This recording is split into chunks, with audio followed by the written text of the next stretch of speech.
Good morning.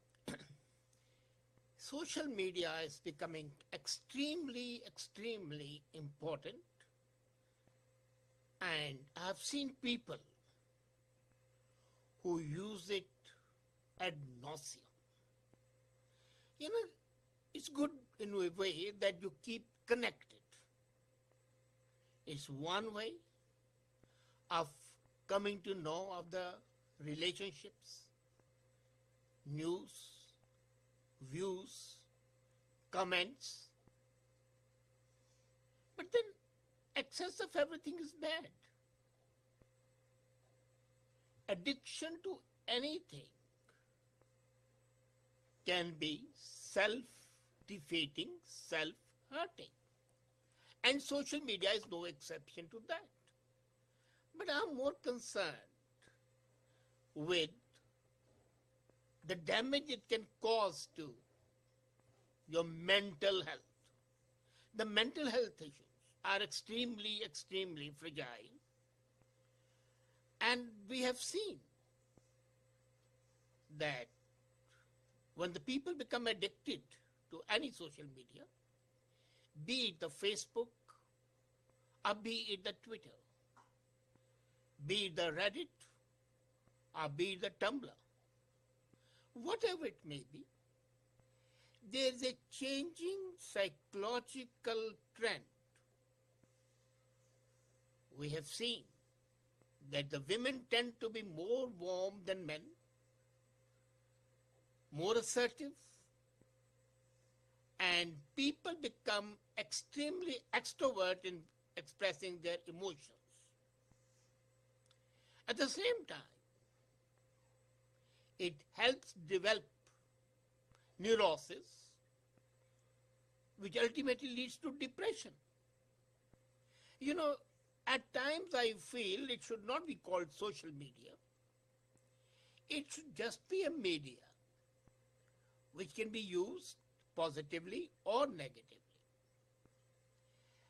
Do you know that social media is one reason why sexting, victimization, bullying has increased? You know, earlier people used to meet each other and they would brag about their wealth, about their beauty, about their power, about their relationship.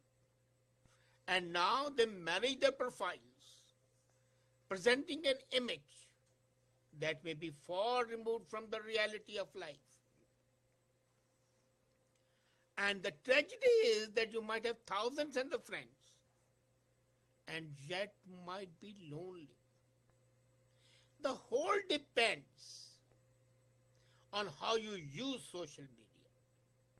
I need not tell you that Facebook has implemented a suicide watch program because of the increasing depression that has been watched and seen in the updates that we find. Now, point is, if you can understand, comprehend what you want to see in the media, and then go for that, rather than be indiscriminate, then there is no harm. But if you're indiscriminate, or your discrimination is not appropriate, then there's a danger to your mental health. Now, the first thing to watch is the content and the tone. What sort of the updates that you tolerate? Abusive, violating privacy, or informative. If you tolerate only informative ones, it can help you increase your capability and your knowledge. But angry, annoying thoughts and emotions, they are not conducive to your mental health. And after, you see, the best thing is, when you have written a post or an update, don't press the post button.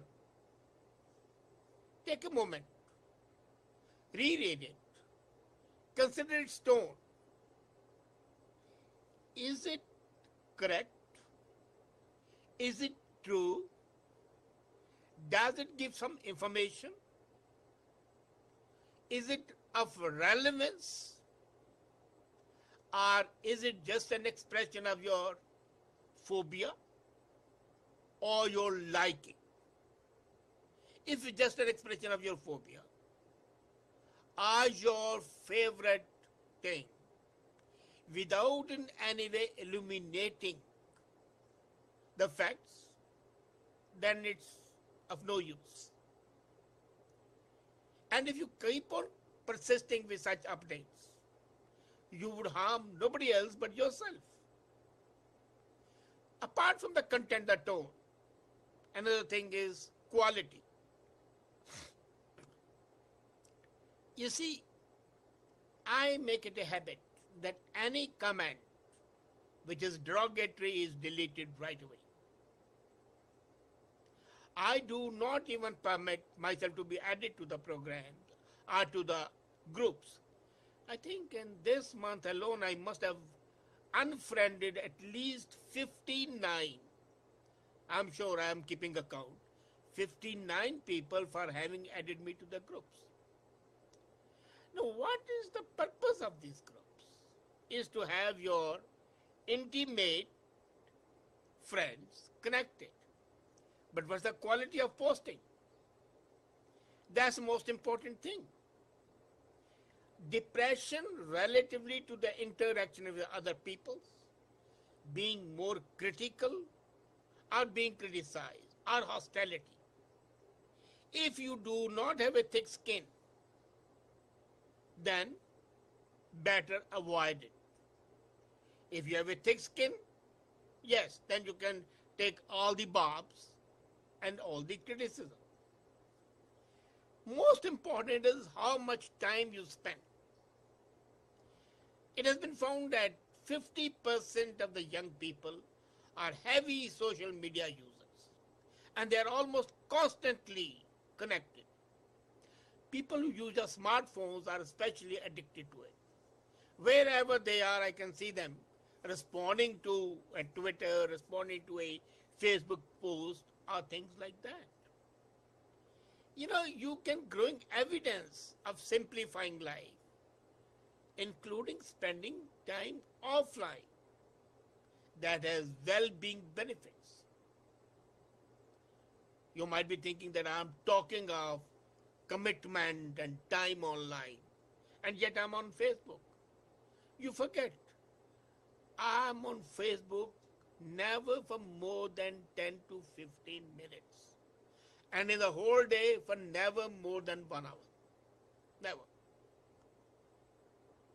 In that 1 hour, I post, I respond to some comments.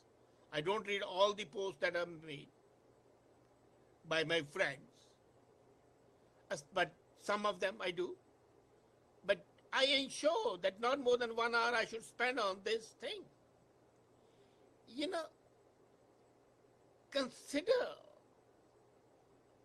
stepping away from social media for some time if you cannot reduce the time. So either reduce it every day or take a sabbatical. Then the other thing is, how do you use social media? Do you use it passively or do you use it actively? Now, passive people, are those who just browse without contributing. And people make updates providing blow-by-blow description of their lives, where they went, where they had coffee, with whom they had coffee. How is that relevant? And how the hell am I concerned, or anybody else concerned, where you have been watching a variety program? These passive posts make you mentally dull. Let me be brutally frank. The moment you start posting the passive posts which are of no concern to others, you can be sure that this is a downward trend. do something which can stimulate you and your readers, your friends. The difference most essentially is that when you post something, post your thoughts and feelings, then see the response. If there is no response to such post, or the response is such, I like it, great, and things like that, you can be sure it's meaningless. Your post has got to stimulate others. And you have got to be stimulated by other posts. Otherwise, you're wasting your time. And not only wasting your time, you are wasting your capability and becoming mentally lethargic. Another point is social comparisons. You know, comparisons are very destructive, especially on social media, because you are washing the dirty linen in public. Many things are best said in private. They need not be aired in public.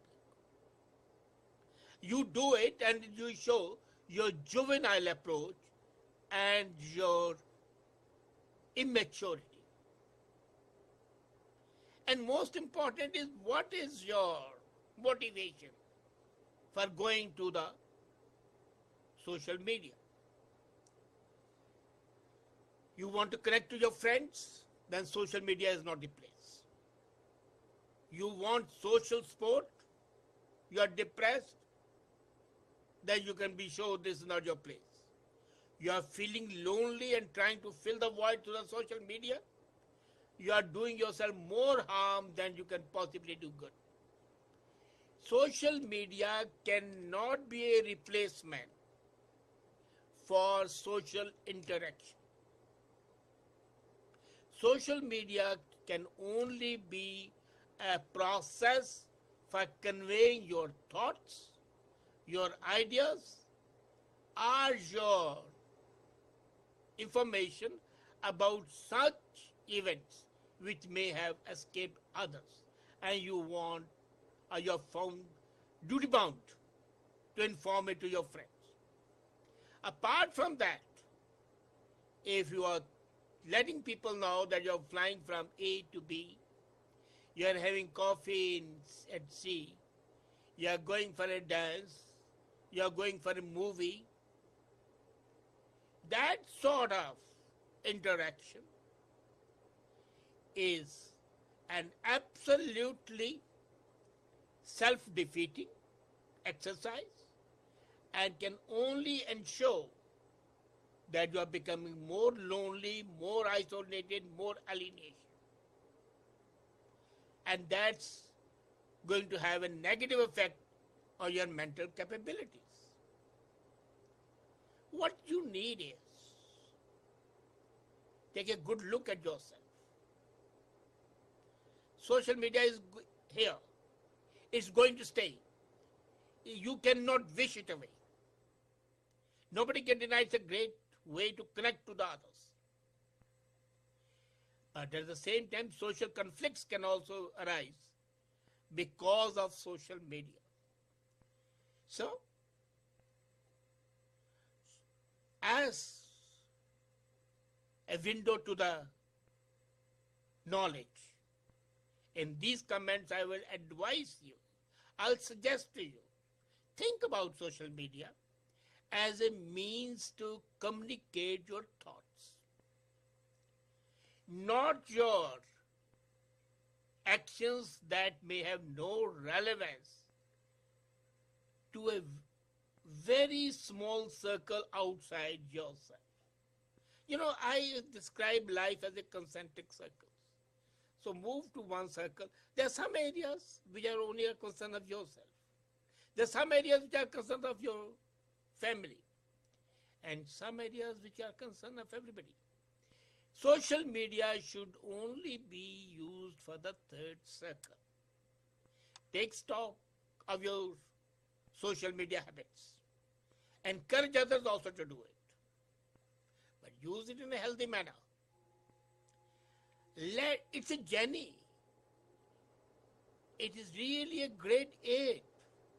It's really a new window that opens to you to the new ideas of the knowledge and information. Use it as such, rather using it as a facile, puerile interconnectivity. Your mental health would be adversely affected in case you use social media as a media for showing your private needs, desires. Your privacy is not social. I'm amazed people think of their privacy and yet they talk of everything on social media. That only shows that they are unbalanced, unhinged. So today, let's think about social media's positive aspects. Make use of it, avoid it, and let there be a time limit. Half an hour, 1 hour. Psychologist says never more than 2 hours. Let's listen to the psychologist and decide. Limit social media. And then you would find you will have time for the better things of life. Thank you.